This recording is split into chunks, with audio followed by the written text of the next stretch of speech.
New York City glows under a starry sky, its towering skyscrapers pulsing with life. At the heart of this vibrant city stands Brightstar Corp., a tech empire where innovation thrives and deadlines rule. In a quiet corner of the open-plan office, Emily Harper, a 25-year-old new hire, sits hunched over her desk.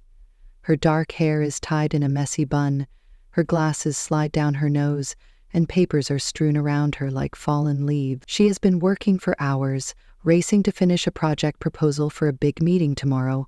Her eyes droop, her coffee cup sits empty, and she mutters to herself about needing a break, or maybe a miracle to get through the night. Emily is the kind of person who can make anyone laugh with her quick wit, but her clumsiness is the stuff of office legend. Last week she spilled coffee on her boss's shoes. The week before she tripped over a printer cord, nearly toppling a filing cabinet. Tonight, she is determined to prove she belongs at Brightstar, to show she is more than a walking disaster. But exhaustion takes over. Her head dips, her fingers slip, and she slumps onto her keyboard, fast asleep. As she dozes, her hand accidentally hits the send key, firing off an email draft she wrote as a joke to vent to her friend. Titled Late Night Rant, it reads, "Dear team, I'm done with this job. My boss is the worst. Send help or coffee. Love, Emily." The message lands in the company-wide group inbox, including the account of James Carter, Brightstar's CEO. Across the building, in a sleek office overlooking the Hudson River, James Carter, 32, sits at his desk. He is a tech prodigy known for his sharp suits and sharper mind, leading Brightstar to new heights. But behind his cool blue eyes hides a heart wary of trust, bruised from a failed marriage that left him distant. Tonight, he is troubleshooting a glitch in the Campania's email system, scrolling through messages to test the servers. Emily's email pops up, and he pauses. "The worst boss, huh?" he murmurs, a rare smile breaking his usual stoic expression. Intrigued by her boldness, he decides to see who this Emily Harper is. James walks through the silent office, his polished shoes barely making a sound on the carpet. He finds Emily at her desk, her cheek pressed against a stack of papers, a soft snore escaping her lips. Her hair spills out of its bun, her glasses sit crooked, yet there is something oddly captivating about her in this unguarded moment. As he steps closer, a small photo slips from her bag onto the floor. He picks it up, a faded picture of a young Emily standing with her parents in front of a house. His breath catches. The house looks almost identical to the Carter family's old estate, tied to a painful memory from 23 years ago when a child went missing after a car accident. Could she be connected to that tragedy, he wonders, his mind racing. Instead of waking her, James grabs a sticky note and writes, "Careful sleeping at the office, but I like your honesty, JC." He places it on her monitor, his gaze lingering on her peaceful face. For the first time in years, he feels a spark, a pull he cannot explain. He slips the photo into his pocket and leaves quietly, determined to learn more about this mysterious employee. Back in his office, he pulls up Emily's file, noting her recent hire and impressive college record. She's not just clumsy, he thinks. There's something special here. Morning light pours into the office. Emily jolts awake, her neck stiff, her heart pounding. "Oh no," she groans, realizing she has slept at her desk all night. Her eyes catch the sticky note and she squints at the neat handwriting. "JC, who is that?" she mutters, assuming it's a prank from a coworker. Then she opens her email and freezes. The late-night rant stares back at her, marked as sent to the entire company. Her stomach twists. "I'm so fired," she whispers, imagining her boss's anger. Desperate to salvage the situation, she grabs a pen and writes on the sticky note, "Thanks for the coffee offer, JC, but please don't tell the boss." She sticks it back on her monitor, hoping her charm can save her. As Emily gathers her papers, Sophie Miller, James's 28-year-old executive assistant, walks into the office. Sophie is polished, her blonde hair sleek, her smile practiced but cold. She has worked hard to be James's trusted aide, secretly hoping for more than a professional bond. She notices the sticky note on Emily's monitor and frowns. JC, she murmurs, recognizing Jameis' initials. Her eyes flick to James, who is watching Emily from a distance, his expression softer than usual. Sophie feels a pang of jealousy. This new girl is trouble, she thinks, vowing to keep her in check. Emily, unaware of the tension, hurries to the break room for coffee, tripping over a chair and muttering about needing to survive the day without losing her job. Meanwhile, James returns to his office, finding Emily's reply note delivered by an intern. He chuckles at her plea, his curiosity growing. She's got spirit, he thinks, deciding to keep her email mishap a secret for now. But the photo in his pocket nags at him. If Shez's tied to the Carter family's past, he needs answers. Sophie, determined to protect her place at Jameis' side, digs into Emily's background. She pulls up her employee files, scoffing at the lack of prestige. Nothing special, she thinks, yet Jameis' interest in this nobody unsettles her. She remembers a story Henry Carter, Jameis' grandfather, once told about a missing heir, a secret rarely discussed. If Emily is connected, Sophie muses, she could be useful or dangerous. Either way, I won't let her get close to James. She decides to test Emily with an impossible work task, setting a trap to expose her weaknesses. That evening, Emily collapses onto her couch in her small Brooklyn apartment, still rattled by the email disaster. She pulls out the sticky note, smiling at JCM words. Maybe Hez not so bad, she thinks, unaware that her life is about to tangle with Bright Star's deepest secrets. Across the city, James sits in his penthouse, staring at the photo from Emily's bag. Emily Harper, he whispers. Who are you really? The hum of New York fades, leaving only the promise of love, lies, and truths waiting to unfold. The morning sun bathes Bright Star Core New York office in gold, but for Emily Harper, the glow feels more like a spotlight on her mistakes. After her email mishap went viral among the company group, she expects to be called into her boss' office any moment, her career at stake. The 25-year-old rookie adjusts her glasses, smooths her wrinkled blouse, and takes a deep breath. She is determined to make things right, to prove she is more than the clumsy girl who sent a rant to the entire company. Her desk is still a mess from last night's work marathon, but she dives into her project proposal, hoping hard work can erase her blunder. Little does she know, her life at Bright Star is about to get far more complicated. Across the office, Sophie Miller, Jameis' sharp-eyed executive assistant, watches Emily with a calculating smile. At 28, Sophie has spent years climbing the ranks to be indispensable to James Carter, the 32-year-old CEO. Her polished appearance hides a burning ambition to secure not just power, but Jameis' affection. The sticky note exchange between James and Emily, marked with his initials JC, has left Sophie rattled. She cannot shake the image of James watching Emily yesterday. His usual cold demeanor softened.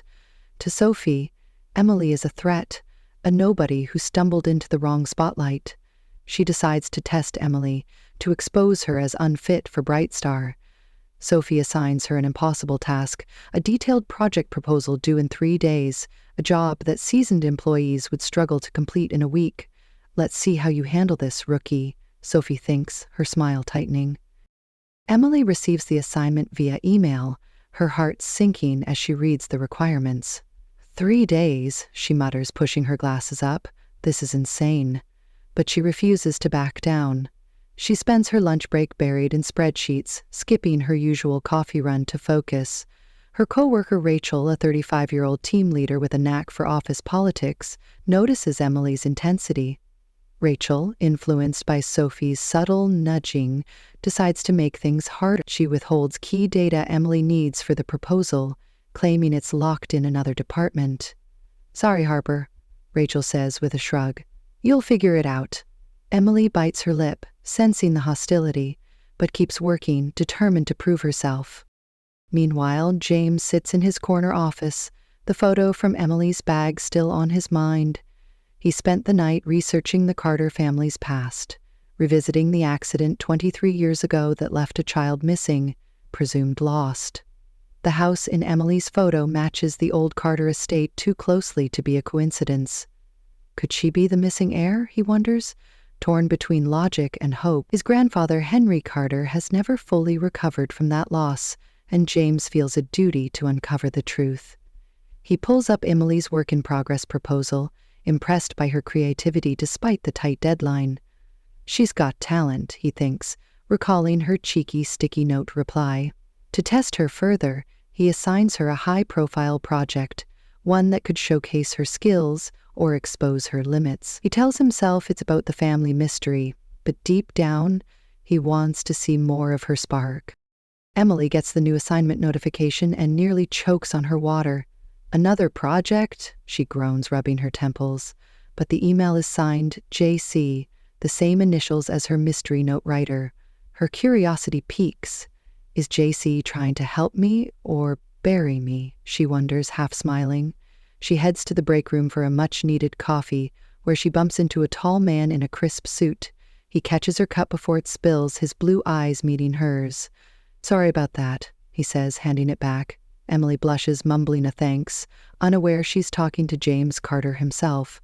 She notices his name tag says J. Carter, but assumes he's a mid-level manager. "You're JC, right?" she asks impulsively. "Thanks for the note. Don't tell the boss about my email, okay?" James raises an eyebrow, amused. "My lips are sealed," he says, his voice warm. Emily grins, calling him coffee guy, before hurrying back to her desk, leaving James chuckling. Their brief encounter lingers in James' mind. Emily's unguarded humor is a stark contrast to the polished world he navigates, and he finds it refreshing. He starts finding excuses to cross paths with her, dropping by her desk to ask about her progress, or leaving a coffee on her desk with a note, "Keep up the good work." JC Emily, oblivious to his true role, thinks has just a kind co-worker, maybe even a friend. She starts leaving notes back like, "Coffee guy, you owe me a donut now." Her playfulness chips away at James' walls, stirring feelings he thought were long buried. But Sophie notices these interactions, her jealousy growing. She overhears Emily call James coffee guy and realizes Emily has no idea who he is. Perfect, Sophie thinks. She's clueless. I'll make sure she stays that way. Sophie doubles down on her plan. She meets Rachel in the copy room, suggesting they slow Emily's project by misplacing her files. Rachel, eager to stay in Sophie's good graces, agrees. "They'll make her look incompetent," Rachel says, smirking. Sophie nods, but her real goal is bigger. She has been digging into the Carter family's records, chasing rumors of a missing heir. At a company archive, she finds an old letter from 23 years ago, written by a family friend, mentioning a child lost in the accident. The letter is vague, but Sophie sees an opportunity. If she can twist its words to claim she's the heir, she could secure a place in the Carter family and James' life. She starts drafting a version of the letter, altering details to point to herself, planning to reveal it when the time is right. That evening, Brightstar hosts a networking event in its rooftop lounge, a glittering affair of suits and champagne. Emily attends reluctantly, feeling out of place in her simple black dress. She fumbles a handshake, spilling a drink, and mutters to herself about surviving the night. Henry Carter, James' 70-year-old grandfather and Brightstar's chairman emeritus, spots her across the room. His eyes widen. Emily looks strikingly like his old friend, the housekeeper who worked for the Carters years ago. Henry approaches, his warm smile putting Emily at ease. "You remind me of someone," he says, offering her a glass of water. They chat, and Emily's genuine kindness touches him. He invites her to a family dinner at the Carter estate, saying, "We'd love to have you, Emily." She accepts, flustered but honored, unaware of the weight of his words. Sophie, watching from the sidelines, clenches her glass. Henry's attention to Emily feels like a betrayal. She corners Emily later, pretending to be friendly. "You're new, right?" she says, her tone syrupy. "If you need help with that proposal, I'm here." Emily, grateful, thanks her, not sensing the trap. Sophie smiles, already planning to sabotage Emile's work further. She also notices James watching Emily talk with Henry, his expression soft. Her heart twists. He's falling for her, she thinks, vowing to act fast. She decides to spread a rumor that Henry's health is failing, hoping to unsettle the board and create chaos to unveil her forged letter. Emily leaves the event early, her mind spinning from Henry's kindness and the stress of her projects. She stops by her desk, finding another coffee and note from JC. "You're doing great, keep it up." She smiles, tucking the note into her bag next to the faded photo of her parents. At home, she collapses onto her couch, wondering who JC really is. Has got to be more than a manager, she thinks, her heart fluttering. Across town, James sits in his penthouse, the original photo from Emily's bag on his desk. He pulls up the Carter family's old records, his finger tracing the date of the accident. "Emily Harper," he murmurs. "What are you hiding?" Sophie, meanwhile, works late in her apartment, typing her version of the Carter letter. She alters names and dates, crafting a story that paints her as the lost heir. If Henry's health rumors take hold, she thinks, the board will look for stability, and it'll be ready. Her phone buzzes with a message from Rachel, confirming Emily's files have been misplaced. Sophie grins, imagining Emily's failure, but as she glances at a photo of James on her desk, her resolve hardens. "Emily won't take him from me," she vows. The next day, Emily arrives at the office, determined to tackle her proposal despite the missing data. She sends her draft to the company group email, double-checking to avoid another rant disaster. As she works, she overhears whispers about Henry's health, rumors of him stepping down. Concerned, she texts Henry to check in, their bond growing. James, passing by, sees her focus and feels a pang of admiration. He leaves another note. "You've got this." JC Emily finds it, her smile widening. "Coffee guy," she thinks. "You might just be my lucky charm." But Sophie's plan is in motion, and the truth about the Carter family looms closer, threatening to unravel everything. The Bright Star Corp office hums with tension as Emily Harper pushes through another grueling day. Her desk is a fortress of papers and coffee cups, a testament to her fight against the impossible project proposal Sophie Miller dumped on her 3 days ago. The 25-year-old rookie adjusts her glasses, her dark hair slipping from its bun, and types furiously. She has barely slept, driven by a need to prove herself after the email mishap that nearly cost her job. The deadline looms tonight, and despite Rachel's sabotage with missing data, Emily has pieced together a draft she hopes will impress. She sends it to the company group email, double-checking to avoid another disaster like her infamous rant. But whispers around the office unsettle her. Rumors that Henry Carter, the Conkling's beloved chairman, is too ill to lead. Emily worries about the kind grandfather figure who invited her to dinner, unaware that a storm is brewing far beyond her control. Sophie Miller, James' 28-year-old executive assistant, moves through the office with calculated grace. Her blonde hair is perfect, her smile a mask for her growing desperation. She has spent days spreading rumors about Henry's failing health, whispering to board members that he might step down. Her forged letter, a twisted version of a 23-year-old Carter family document, sits ready in her bag, painting her as the lost heir from the accident that haunts the family. Sophie believes this lie will secure her place at Bright Star and in James' heart, but Emily's resilience threatens her plan. The rookie should have crumbled by now, Sophie thinks, irritated that Emily keeps succeeding. She urges Rachel, the 35-year-old team leader, to escalate their sabotage, suggesting they steal Emily's proposal and claim it as Rachel's own. Rachel hesitates but agrees, hungry for a promotion. "They'll bury her at the board meeting," Sophie promises, her eyes cold. Emily senses the hostility but stays focused, her fingers flying over her keyboard. She saves every draft, a lesson learned from her email blunder, ensuring no one can erase her work. At lunch, she steps away to call Henry, checking on him after the health rumors. His voice is warm but tired, and he insists. "Has fine, just a bit under the weather." "Come to dinner soon, Emily," he says, making her smile. As she hangs up, she overhears Sophie and Rachel in the break room, their voices low. "That letter will seal it," Sophie says.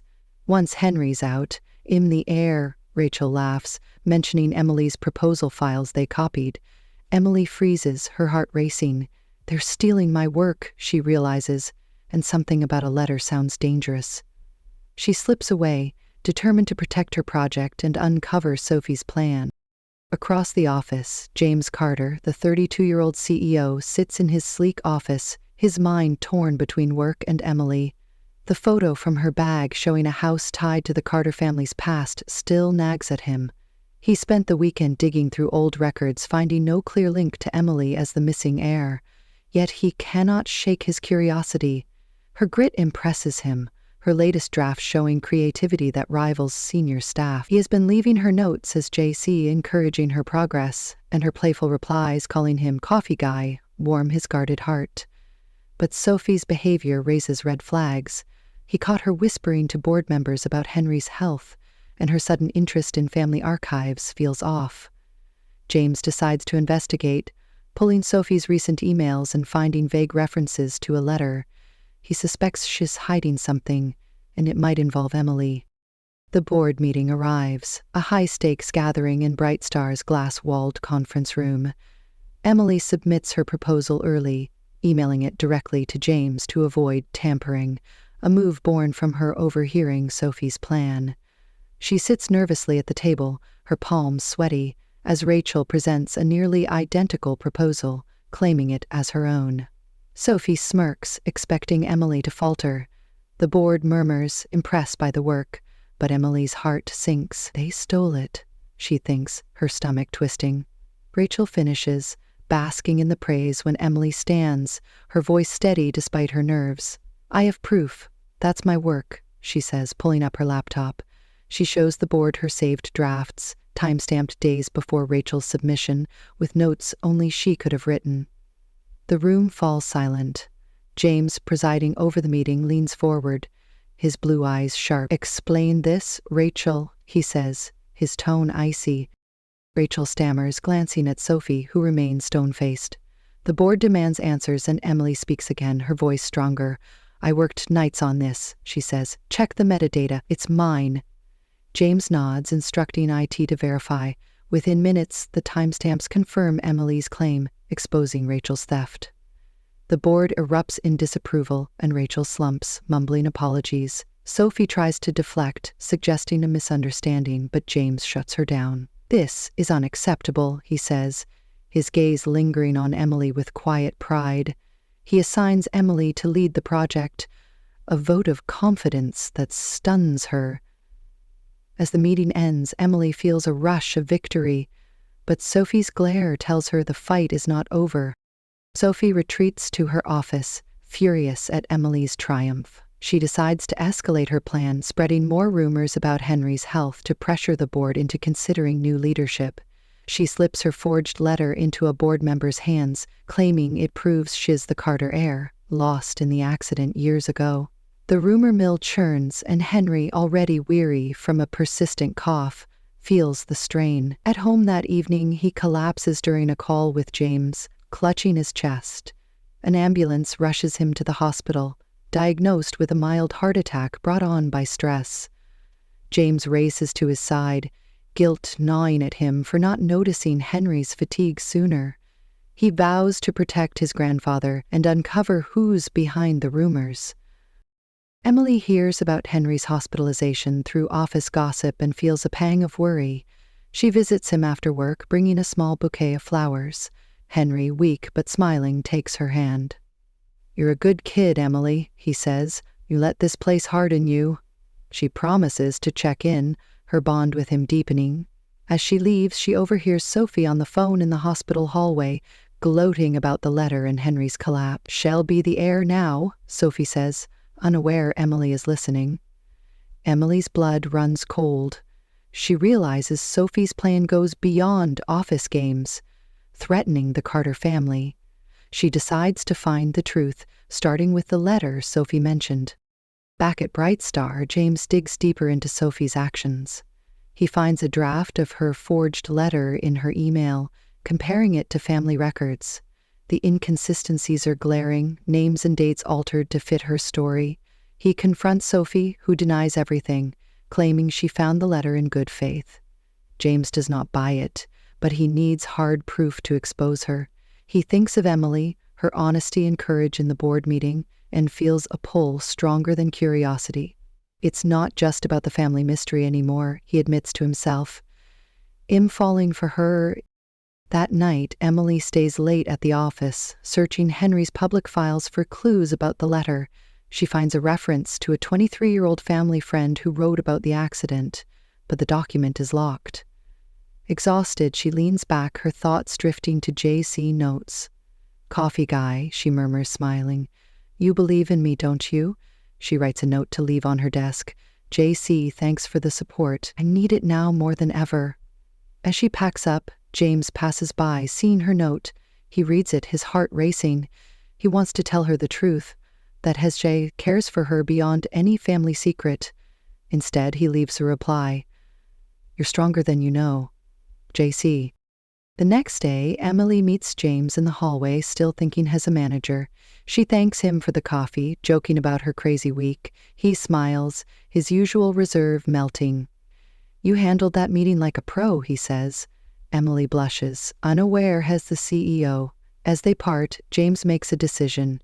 He tracks down the original Carter family letter stored in Henry's private office, hoping it holds the key to Sophie's lies. But Sophie is one step ahead, planting her forged version with the board, ready to claim her place as heir at the next meeting. Henry's condition stabilizes, but the doctor warns stress could worsen his heart. Emily, unaware of the letter's contents, vows to protect Henry, her resolve hardening. James visits Henry, who mentions Emily's hospital visit. "Chez Special James," Henry says, his voice weak. "Look out for her." James nods, his feelings for Emily crystallizing. He confronts Emily later, unable to hold back. "I know about Sophie's plan," he says, his voice urgent. "And I need you to know something else. I care about you, Emily, not because of some photo or family secret, but because of who you are." Emily stares, stunned, her heart pounding. "You're JC, aren't you?" she asks, pieces clicking. James nods, and for a moment they stand close, the air charged. But Emily pulls back, overwhelmed. "I'm just a nobody," she says. "I can't drag you into this mess." She turns to leave, planning to quit Brightstar to shield James from Sophie's schemes. James watches her go, determined to stop her, knowing the truth about the letter could change everything. Emily Harper walks through the Brightstar Corp office, her heart heavy with doubt. The 25-year-old rookie clutches a folder of notes, her glasses slipping as she navigates the maze of cubicles. After exposing Rachel's theft at the board meeting, she should feel triumphant. But Sophie Miller's schemes loom larger than ever. Emily overheard Sophie bragging about a forged letter claiming to be the Carter family's lost heir, a lie that threatens Henry Carter, the grandfatherly chairman who welcomed her like family. Worse, James Carter, the 32-year-old CEO she thought was just a kind manager, revealed he's JC, her mystery note writer, and confessed he cares for her. Emily's mind reels. She's nobody, just a clumsy employee who sent a rant email to the whole company. How can she belong in James's world? She considers quitting Brightstar to protect him from Sophie's wrath, unaware that the truth is about to change everything. In the hospital, Henry Carter rests in his room, his face pale but his spirit strong. The 70-year-old chairman survived a mild heart attack, triggered by stress from Sophie's rumors about his health. James sits by his bedside, guilt etched into his features. He blames himself for not stopping Sophie sooner. Henry grips his hand, his voice firm. "Find that letter, James," he says. "The real one. It's in my office safe. It'll tell you everything." James nods, determined to expose Sophie's lies. He thinks of Emily, her courage in the board meeting, her quiet visit with flowers. She's more than a mystery, he realizes. She's the one he wants by his side. He leaves the hospital, heading to Brightstar to retrieve the letter, hoping it holds answers about Emily and the family's past. Sophie, meanwhile, prepares for her final move. Her forged letter, a twisted version of a 23-year-old Carter family document, has reached key board members. She dressed impeccably, her blonde hair sleek, and meets with them in a private lounge. "I'm the heir," she says, presenting her version of the letter with altered names and dates. With Henry unwell, Brightstar needs stable leadership. The board hesitates, wary of her sudden claim, but her confidence sways some. Sophie imagines herself at James's side, running the company, her ambition blinding her to the cracks in her plan. She texts Rachel, demanding silence about their sabotage of Emily, unaware that Emily is closing in on the truth. Emily stays late at the office, driven by a need to protect Henry. She searches Henry's public files, finding a reference to a family friend's letter from the accident 23 years ago, but it's locked. Her fingers tremble as she types, her thoughts drifting to James's confession. "You're JC," she murmurs, still stunned. He saw something in her, believed in her. From that first night she slept at her desk, she finds a sticky note on her monitor, left earlier. "You're stronger than you know. JC." Her heart aches. She wants to believe him, but fear holds her back. She writes a reply, tucking it into her bag. "JC, I don't know if I'm strong enough for this. Thanks for believing in me." She heads to Henry's office, hoping to find the letter Sophie mentioned, not knowing James is already there. James unlocks Henry's safe, his hands steady as he pulls out the original letter. It's written by a family friend, detailing the accident that claimed a Carter child. His eyes scan the faded ink, landing on a name, Emily's mother, the housekeeper who worked for the Carters. The letter describes her sacrifice, saving a child who later died, leaving Emily orphaned. Henry took her in, raising her like family to honor that bravery. James's breath catches. Emily isn't the heir, but she's tied to the Carters by love, not blood. He feels a surge of relief and clarity. It was never about the photo, he thinks. It's her heart, her fight. He pockets the letter, determined to tell Emily the truth and stop Sophie. The next morning, Brightstar buzzes with anticipation for an emergency board meeting. Sophie arrives early, her forged letter ready to seal her claim. Emily, sleepless but resolute, slips into the meeting, her folder of notes clutched tight.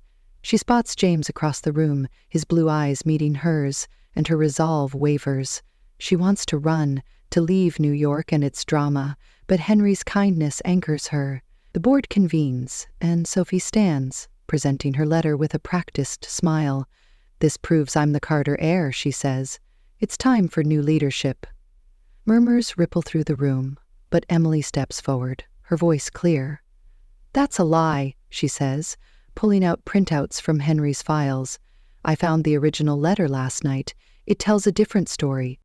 James joins her, holding the authentic letter from the safe. He reads aloud, his voice steady, recounting the housekeeper's sacrifice and Henry's promise to care for Emily.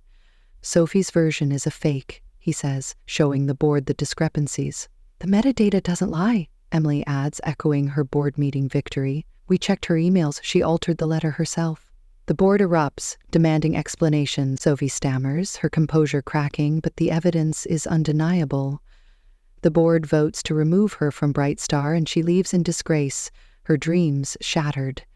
Emily exhales, relief washing over her, but sadness lingers. She's not a Carter, not really. Where does she belong now?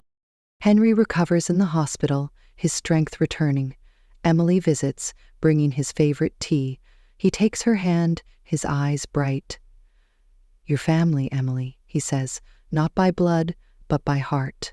Your mother saved that child, and I promised to look after you. I kept that promise." Emily's eyes fill with tears, her fear of being a nobody fading. She hugs him, grateful for his love. Henry tells her the full story. Her mother died shielding the Carter child, who passed later. Emily was his gift, a reminder of courage. "You're not an outsider," he says. "You're home." Emily leaves the hospital, her heart lighter, ready to face James.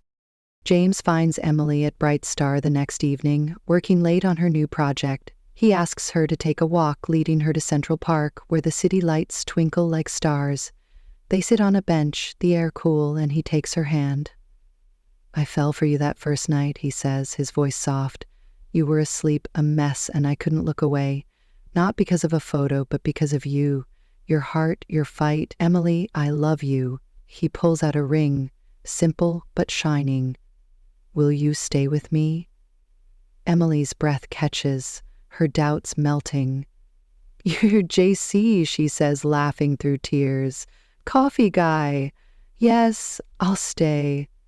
They kiss, the park fading around them, their future bright. Months later, Emily stands in Bright Star's conference room, now a team leader, her clumsiness tempered by confidence.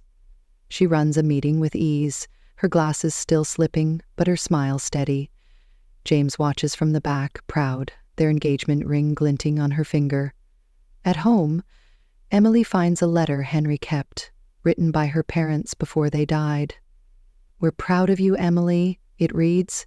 "Live boldly." She clutches it, tears falling, knowing she has. That night, she and James stand on the Brooklyn Bridge, New York skyline stretching before them. They hold hands, their laughter mingling with the city's hum, ready to write their story together.